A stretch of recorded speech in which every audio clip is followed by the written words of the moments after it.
Entertainment.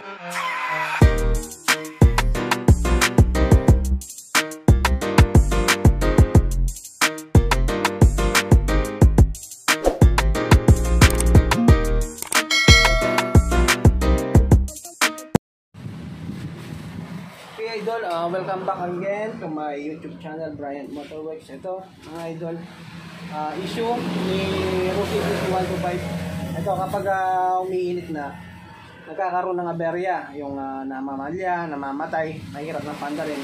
Tapos pag pinalamig mo, naandar na naman. Okay guys, ito yung tinanggal ko nga yung stator niya. Ito, tinignan ko pa yung resistance ng pulser.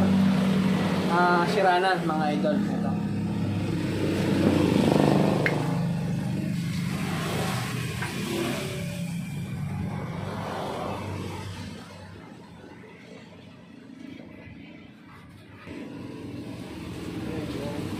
Basta tandaan nyo mga idol, yung kapag yung resistance ng ating pulser,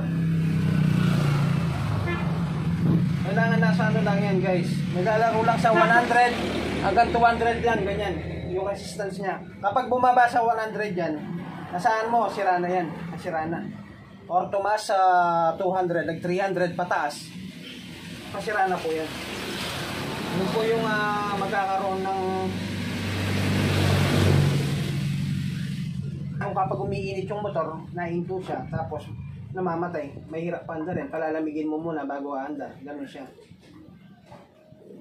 Tulad nito, isang Rookie TC125, ito mga battery operated drive na to, wala nang mga primary coil to, pulser na, pulser lang, battery operated drive na to.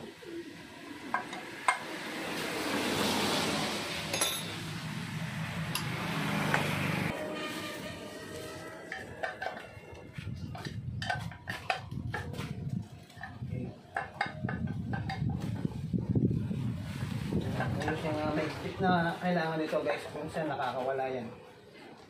Okay.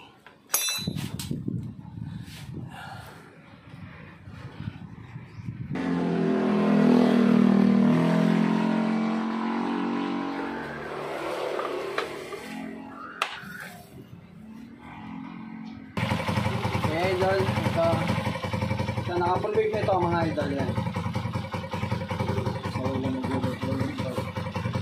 Wala siya, idol na. Kailangan kapag full wave yung inyong motor, yung stator nya, kapag naka-body ground yung ating flashlight, hihilaw to, yung dalawang dilaw na to. Okay, yan na. Pag naka-full wave. Kapag naka-full, yan, kailangan hihilaw lang yan. Kapag yung isa, binody ground mo dyan, sa isang dilaw na yan, tapos yun, o, hihilaw siya. Okay mga idol.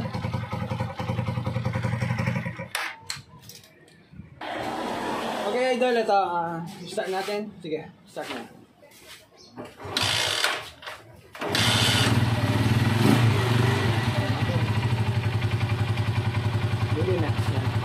Okay yan, painitin namin siya. Pero yan na, 100% di na mamamatay yan. Kahit mainit na yung makina nito, okay lang siya, hindi hard starting. Dahil nakita na natin yung issue. Okay mga idol, hanggang dito na lamang po. Shoutout po sa inyo lahat. Okay, ito po sila, mga natin, subscriber. Yan.